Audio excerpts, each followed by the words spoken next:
Hi, I'm Lara and this is Short Train Trilogy, and today I will be doing my 2020 reading wrap-up.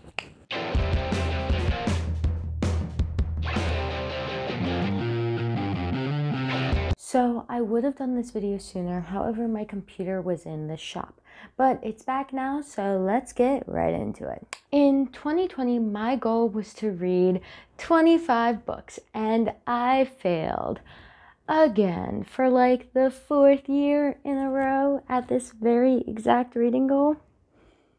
Yeah. However, I'm gonna be honest, I feel more invigorated about reading than ever. I used to read a lot as a kid, but once college started, that stopped. And it continued until recently, because in 2020, at the beginning of the year, I read 5 books from January to February. Then I didn't read a single book for the rest of the year. Until came October, and I decided to give audiobooks a shot because I could download them on a free library app, Overdrive or Libby, and I got so into them, and it allowed me to listen to books when I couldn't read. And since I've started listening to audiobooks, I've been so much more interested in reading of any form. And for an example of how audiobooks actually helped me with visual reading, A Reaper at the Gates by Savati here, I owned, but I left it in Maryland. So I found it on Overdrive, started listening to it, but due to me kind of getting distracted, I didn't finish it before I ran out of time for the audiobook, and it had a backlist of people wanting to listen to it.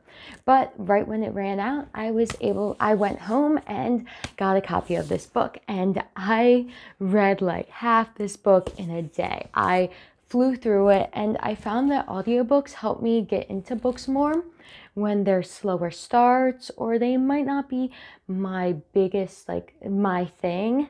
However, when I listen to them, I find I am more easily getting into the story. However, once I'm already into the story and I want to read it, I do tend to lean more towards physical books for stories I'm already in love with. So that's what I found, but either method of reading is great for me, and I am so excited that this has helped me get back into reading.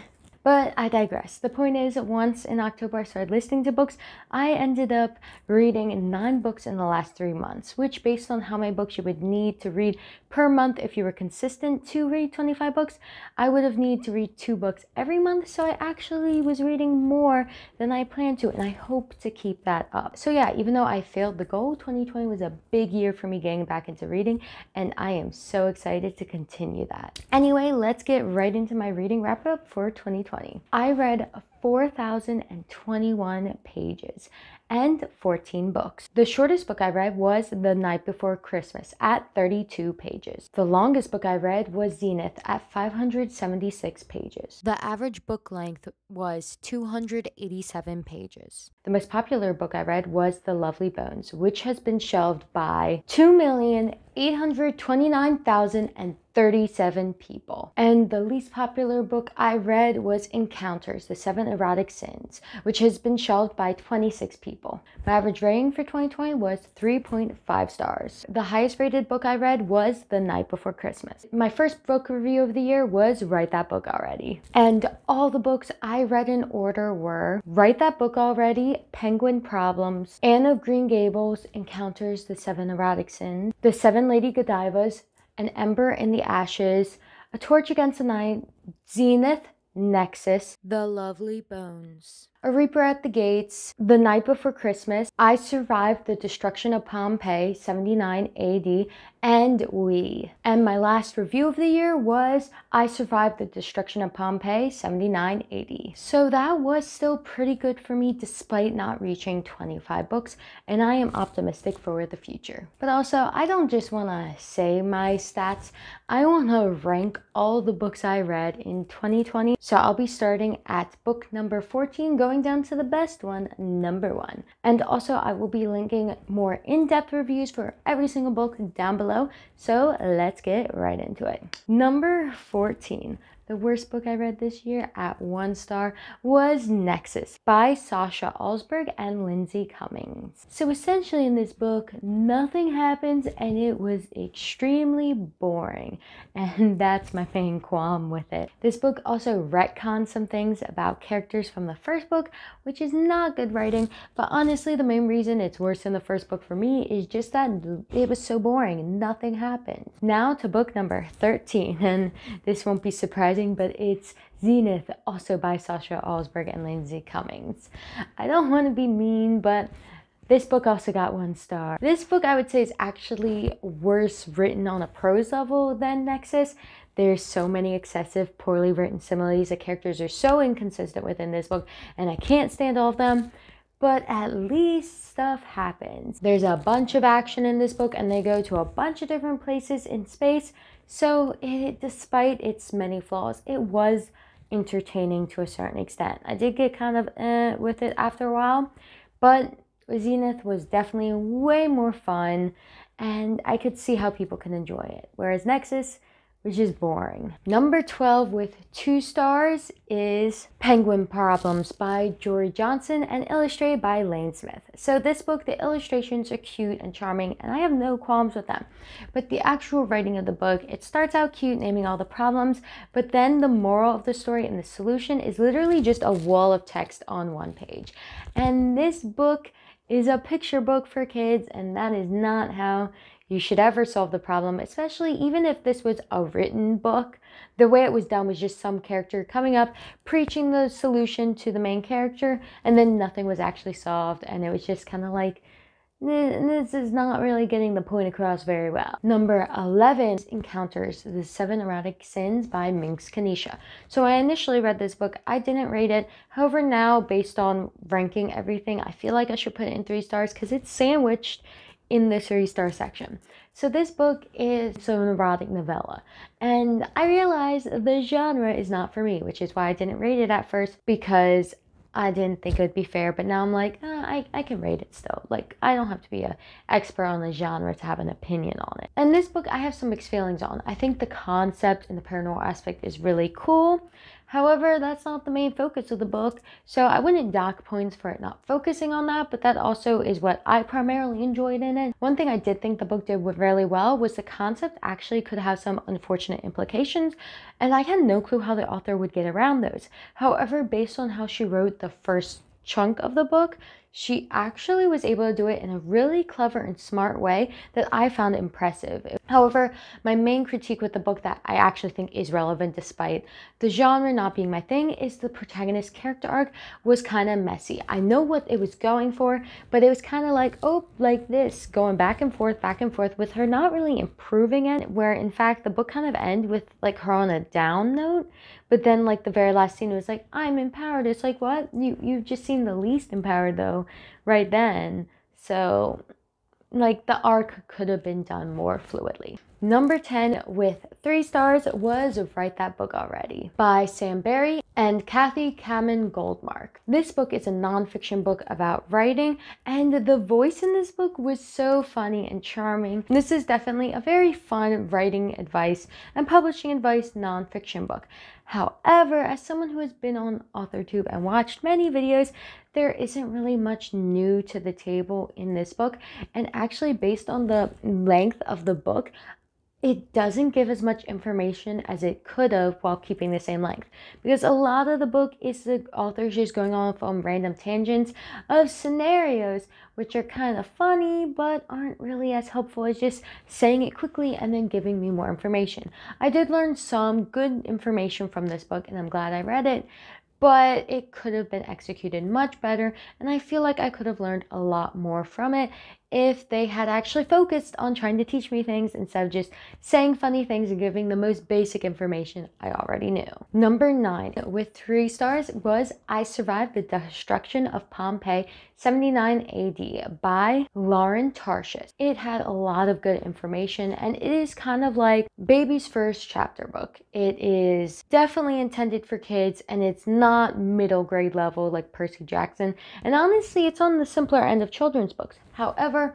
There's a lot of good information about ancient Rome and volcanoes that is taught to the reader in a very efficient and easy to read way that I think would be good for kids and great for learning. However, I do feel like this book kind of lacked in charm. It felt very dry to me, and there was some like characterization with the protagonist wanting to be like the characters in Greco-Roman mythology and stuff like that, which was fine, but it wasn't really super. I couldn't get into his character very much, and all the other characters were flat. So though while this book had some good information, the plot was a bit lacking and the characters felt too dry for me to give it a higher score. Then number 8, also with 3 stars, is The Seven Lady Godivas by Dr. Seuss. To be honest, this book to me is more of a collector's edition. It's fun and cute. I really enjoy Dr. Seuss's art style, and this book was initially intended to be an adult sexy picture book, but it's Dr. Seuss's art style. It's like the least sexy nudity you will ever see in your life. Still, it's very fun, and there's a lot of horse puns and cute little things that I found interesting, and I definitely enjoyed it. However, the writing in this book was kind of meh.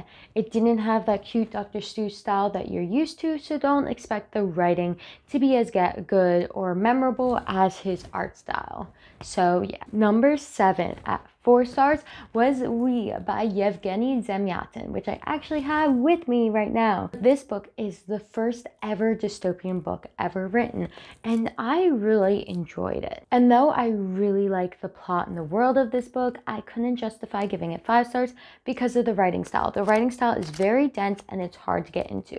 A lot of times with books, I might start them and be like, oh, I'm not really into it yet, but after a while, I'm like melded into the book. I'm so into it, the words just flow, and I can imagine the story so great. That didn't really happen with this book for me due to the writing style being so dense and so many metaphors.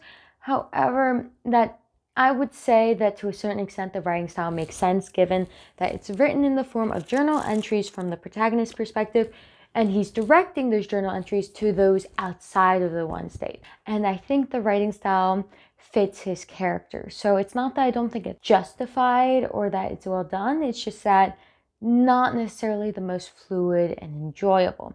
However, I did enjoy overall the story, and I really did like the journal entry style where the character was directly writing it for others to read and he addressed them, and the way he explained things was pretty interesting. Also, I will say though, the book did start out relatively slow. The plot was kind of lacking and you're kind of just going around in his world, which is, his world's interesting, but he didn't really do that much interesting things within it. And he did explain a lot of things directly to the reader because he knew he was explaining it to someone. So that resulted in the beginning of the book not being the most exciting. But then when it got a good way into it, it started to get really exciting with a lot of different stuff happening. Then number 6 with 4 stars was The Lovely Bones by Alice Sebold. I will say sometimes this book has some questionable metaphors, and it does have a tendency to have a flashback within a flashback within a flashback, which was confusing whenever it tried to do that. But overall, I did enjoy this book. I found it very interesting, and I really liked how it was kind of unique from anything I had ever read.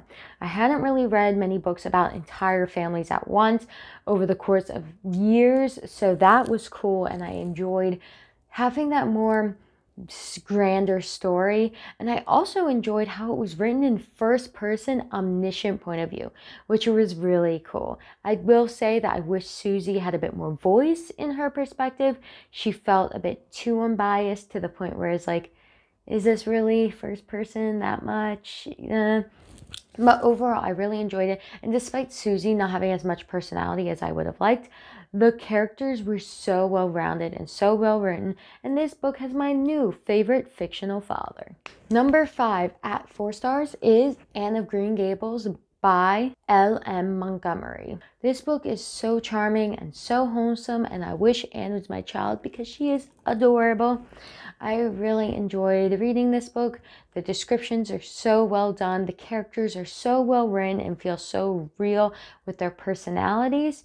and I really enjoyed that. My only critique with this book is I wish there was more in the moment scenes where I got to be with Anne as she did all this cool stuff, because this book has a tendency, instead of letting me experience things with the protagonist, to have her go do them and then come back and explain them in dialogue to another character, and that's how I find out about them, which I am not a fan of. I wish I got to experience them.